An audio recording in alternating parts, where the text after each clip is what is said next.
Look, all the warmth of that welcome I take as a response to the hard work of my whole Shadow Treasury team, and I want to thank them as often the unsung heroes of my team. Peter Dowd is the Chief Secretary and MP for what he describes as the small fishing village of Bootle on Merseyside. Jonathan Reynolds, our missionary we send into the City of London to preach socialism. And Annalise Dodds, who's just brilliantly masterminding our programme to tackle tax avoidance and tax evasion.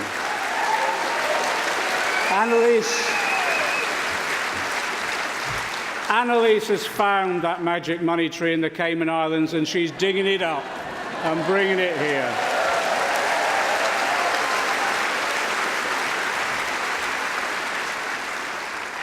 And Clive Lewis, always getting into scrape after scrape, impressing through our radical green agenda with courage and vigour. And also,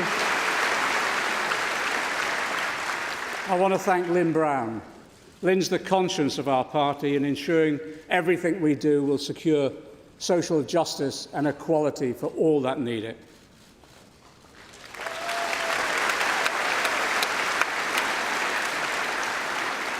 Finally, my parliamentary private secretary, Thelma Walker, she brings her skills as a former head teacher to ensure we all do our homework and we deliver on every occasion. Thanks, Thelma, for all that you do. I want to pay tribute to others as well. I want to pay tribute to the GMB workers who work for ASDA, who are being threatened with the sack for Christmas if they don't sign up for the worst contract. Here they are. Solidarity.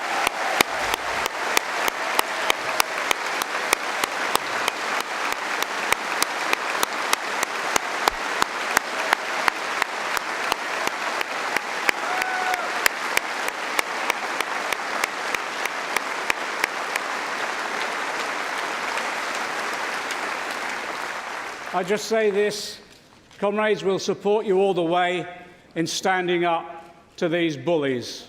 We'll support you all the way. And let me say to Dave Ward as well, I heard his speech earlier, Dave from the CWU. Look, as far as I'm concerned, the role of a Labour MP is, yes, to support in Parliament, but also on the picket line. So whether it's in Parliament or on the picket line, Dave, we will be with you in this campaign.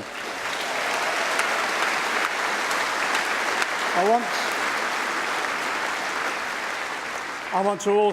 want to thank a friend of mine. He's a mate who almost accidentally became the leader of the Labour Party. And I just want to say this, he's given us, our team, 100% support. And what makes me so proud of him is that, you know, no matter what the smears and personal attacks by the gutter press, he always responds and embodies the kinder, gentler politics he advocates. And I'm so proud of Jeremy Corbyn.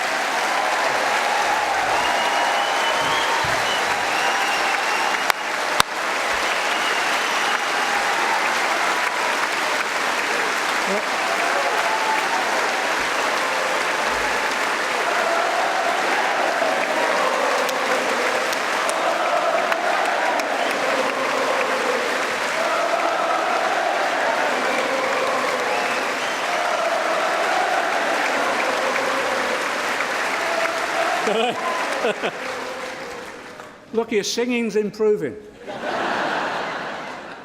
Not much, but improving. Let me just say, cut it out.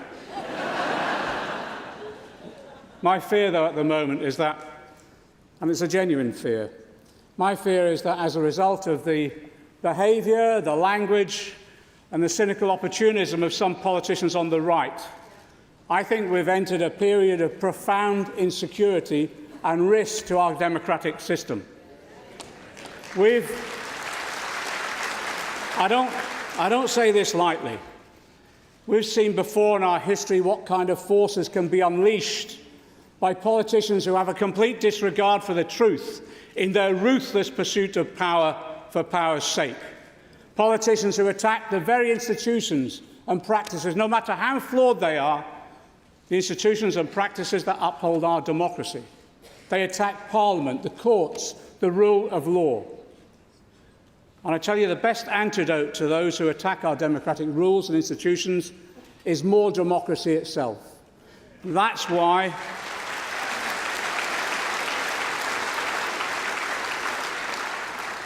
we're right. We're right in our aim to trust the people in having the final say on Brexit, a deal or remain. We are right to go back and trust the people.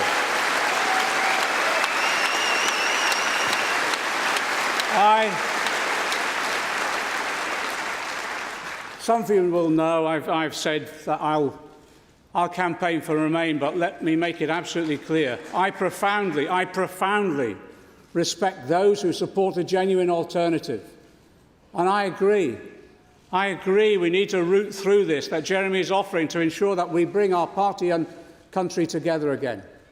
In our debates today, I want us to demonstrate the respect we show each other and how we can bring our party together, and just how, as a result of that, we can also bring the country back together again.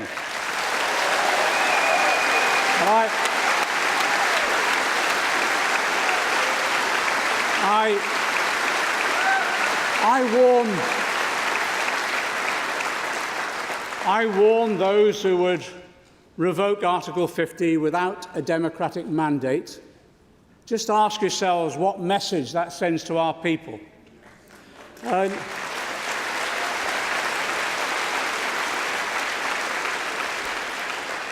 old professor of mine, Bernard Crick, was once asked to define socialism in one sentence, and he said, "Socialism is the achievement of equality through democracy." We can't say to people, Labour wants you to share in the running of your workplace, your community and your environment, but we don't trust you to have the final say over Brexit.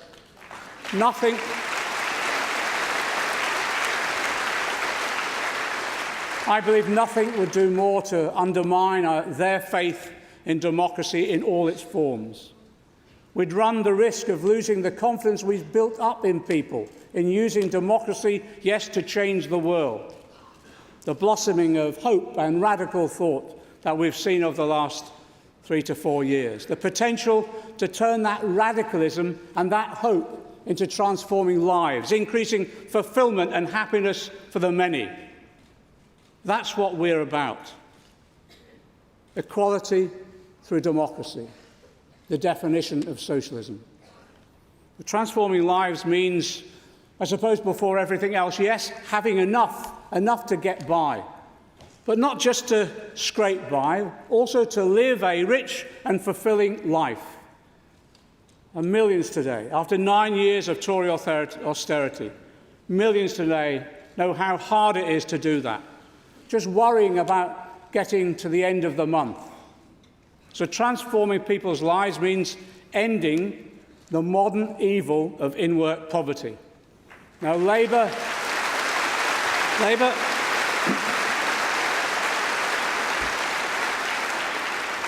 has traditionally been committed to full employment. We've always believed that getting a job should mean you're lifted out of poverty. You lift yourself out of poverty. But under the Tories, the link between work and escaping poverty has been broken. So I commit today that within the first term of office, Labour will end in-work poverty in this country. End it. End it.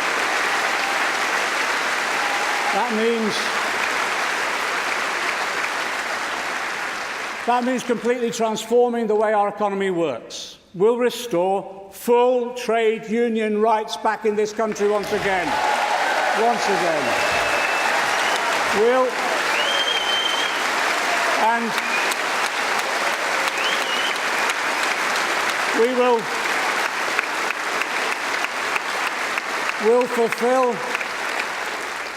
We'll fulfill the promise of our late leader that those workplace rights will apply from day one of employment.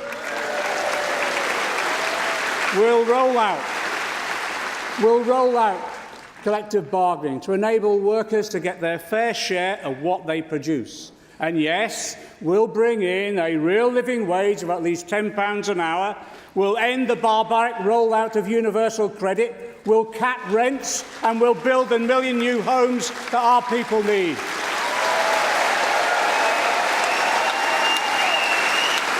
And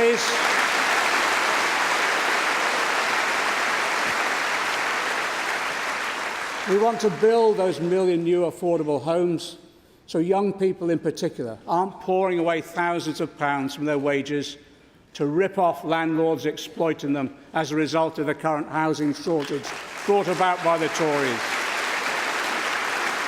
And yes, work isn't just about wages.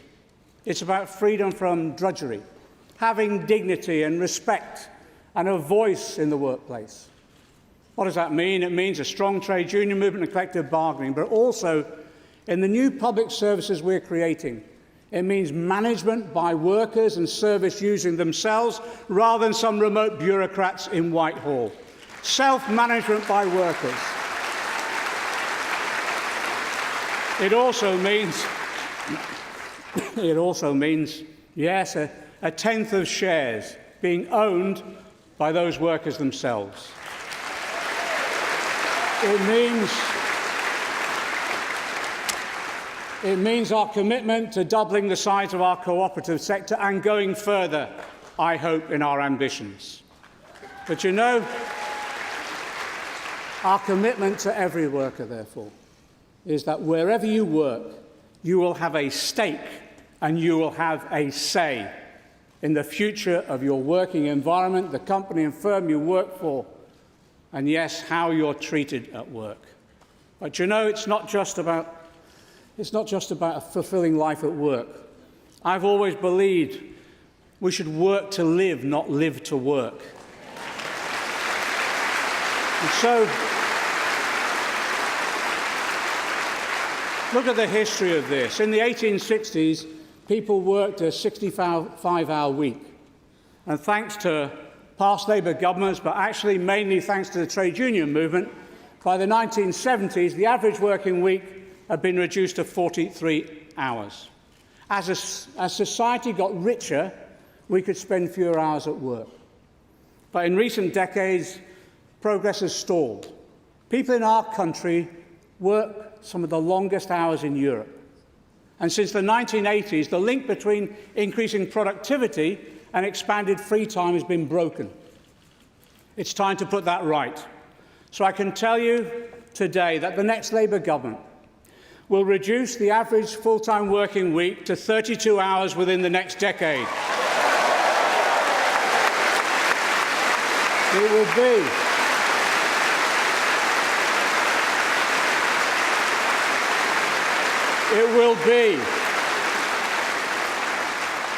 It will be a shorter working week with no loss of pay.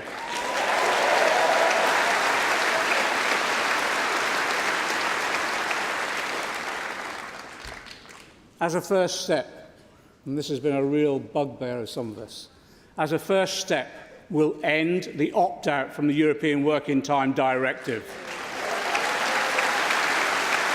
Yes, and we'll roll out sectoral collective bargaining. We'll include negotiations over working hours within that. We'll require working hours to be included in legally binding sectoral agreements between employers and trade unions. This will allow the unions and employers to decide how best to reduce hours for their particular sector.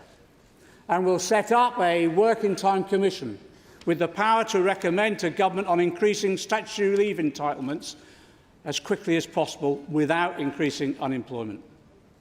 But you know, while millions are exhausted from overwork, there are too many others who can't get the working hours they need.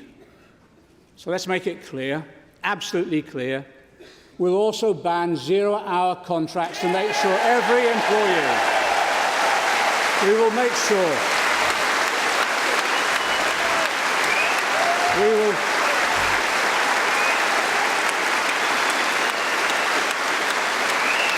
we will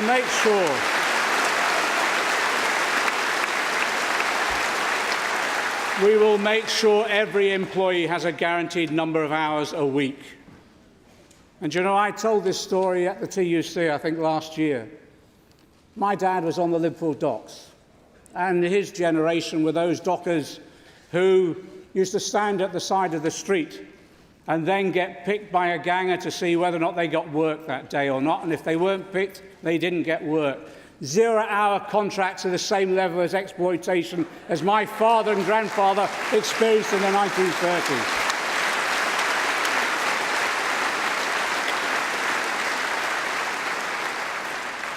And you know, when people work those hours, our real living wage will make sure that people earn enough to live on. But it's not just enough to give people power over their working lives. We believe in extending democracy across the board. And we know one of the most urgent tasks that we face when we go into government will be to rebuild local democracy. Rebuild those local council services decimated by the Conservatives and, yes, the Lib Dems as well when they were in government.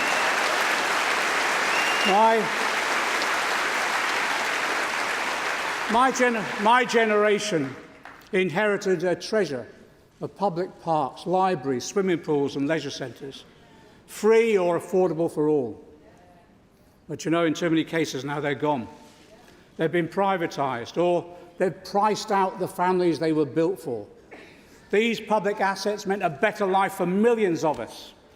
And they were part of the welfare state that our movement, our Labour governments fought for and built, providing free at the point of use the things that made life worth living.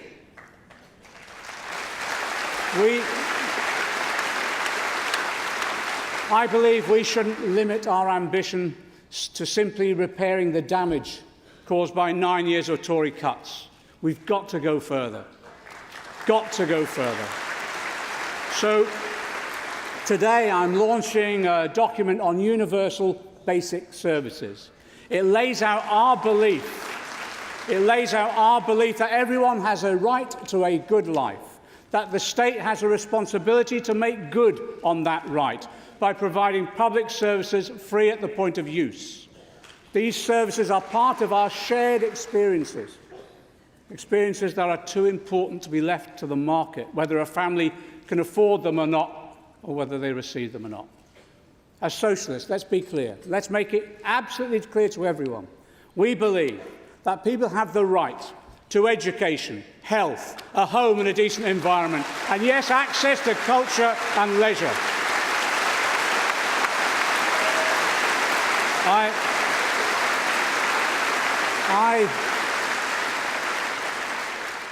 I fervently believe the right to dignity in retirement is part of that right to health.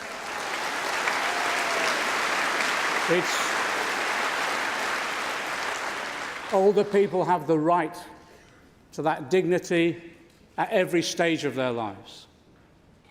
And you know as well as I do, the truth is our social care system at the moment is a national scandal. There's been nearly £8 billion taken from council budgets for social care since 2010. The result is 1 million people not getting the care that they need. Immense scale of human suffering and stress placed upon them and their families. More than 5 million unpaid carers, most of them women, looking after loved ones. And overworked, underpaid care workers only being allowed 10-minute visits to those they care for because the current system won't pay for more. A report last week demonstrated how, at the same time, many of the big care providers have developed highly complex corporate structures, yes, and involving offshore tax havens, sucking even more money out of the system.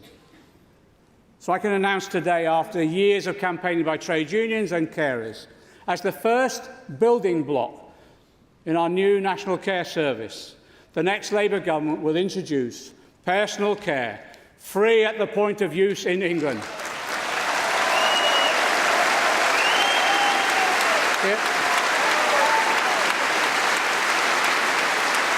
It will be funded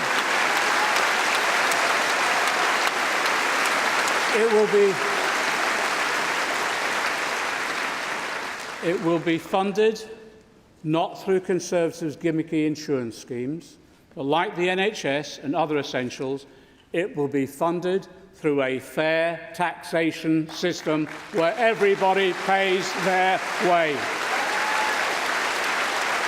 We're publishing the first steps of our National Care Service vision today, investing in the workforce and ensuring that those care workers they're employed on local authority rates of pay, working conditions and training to deliver the high-quality care as Unison and the GMB have advocated for so long.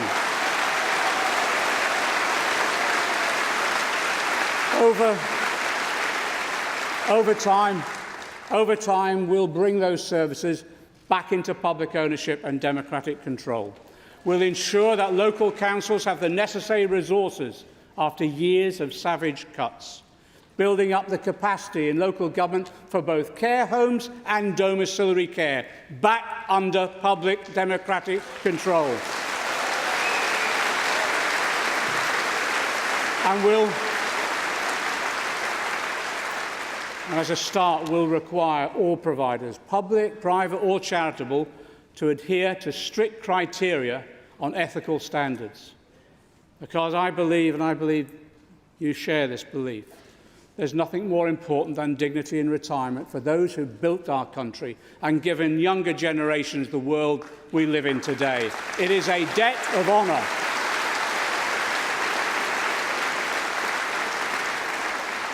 I want to say a personal thank you to the hard work and leadership that Barbara Keeley has shown in driving forward the policy on this issue over years so that we can achieve the breakthrough today. Barbara Keeley.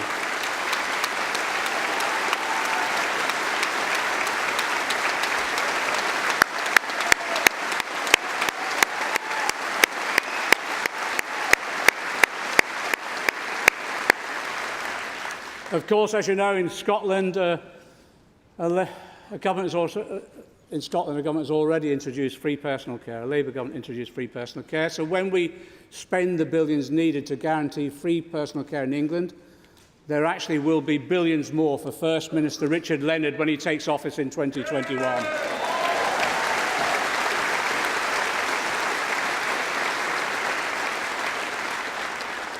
A Labour government making millions of lives better across the UK thanks to our transformative policies in Westminster, but also through the new resources for the Scottish and Welsh governments as we roll out our transformative policies. But you know, of all the universal rights that we hold dear, I suppose nothing is more important than the right to survival, the survival of our planet. I believe when historians write about 2019, the most important political event so far has not been the replacement of one useless Tory Prime Minister with another one. It's a consistent pattern. It's been the emergence of climate change as the most important political question of the day.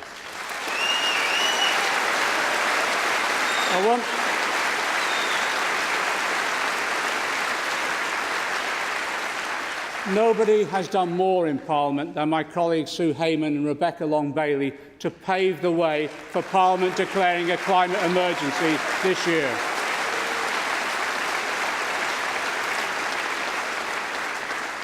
And outside Parliament, I want to pay tribute. Just the exhilaration of it. I want to pay tribute to the school strikers and Extinction Rebellion.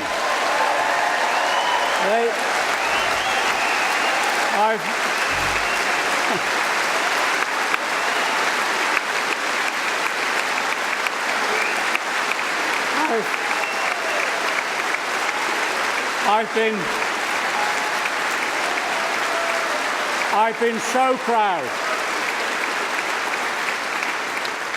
I've been so proud to march and demonstrate alongside them. Despite the climactic conditions, they always seem to choose a day when it's raining. They've shamed older generations of politicians into taking climate change seriously and with the urgency it needs. Now it's essential that the Labour movement continues to join in solidarity with those young people to help lead that fight. And for my part, I will make sure the Treasury puts in whatever resources are necessary to meet our climate change obligations. Whatever is necessary.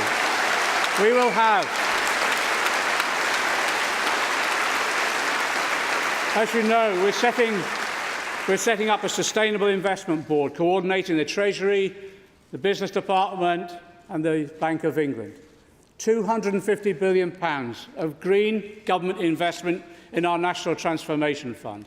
£250 billion more of lending through our National Investment Bank, delivered at grassroots by regional development banks and our new Post Bank. And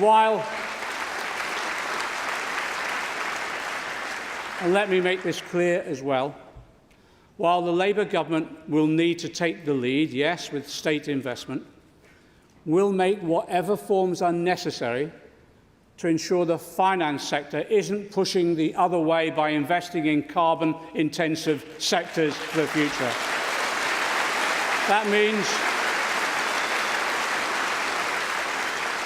means billions more raised through green bonds and support for a European Green New Deal programme so that we can bring forward significantly that 2050 date.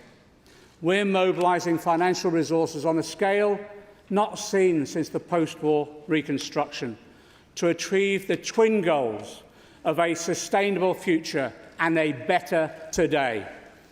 In July, at our inaugural International Social Forum, I reiterated our support for socialist internationalism. We recognise that the first industrial revolution meant Britain was the first major contributor to climate change, something that left a lasting legacy for the global south. And to begin making some reparations for our colonial past, I pledge we will provide the citizens of the global south free or cheap access to the green technologies that we develop as part of our green industrial revolution. It is only just.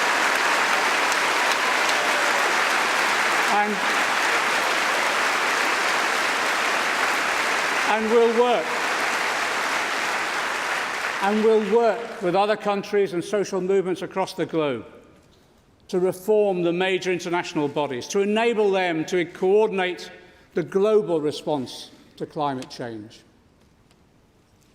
There's an old trade union saying, the cause of Labour is the hope of the world. Here in Britain, it's the Labour Party that's carrying that hope into this century. The hope of a world where the riches of our planet are shared. The hope of the world with the chance for everyone to realise their full potential. And we know, look, we know we won't build that world overnight, and let nobody tell you it will be easy or that it won't face enormous resistance. I tell you this, I believe our time is coming. Time to start work on that historic mission, to lay the foundations of a new world. And you know, sometime in the future, when they ask you, where were you when our people were left to sleep on the streets? When families queued at food banks to survive? When the Tories tried to sell our country out to Trump? When climate change threatened our planet and our very existence? I want you to be able to say, I built the homes and the public services our people needed. I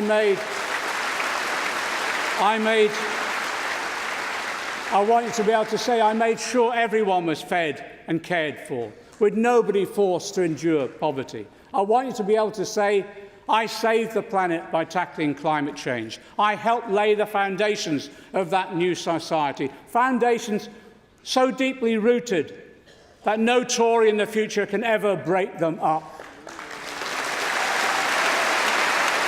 And when they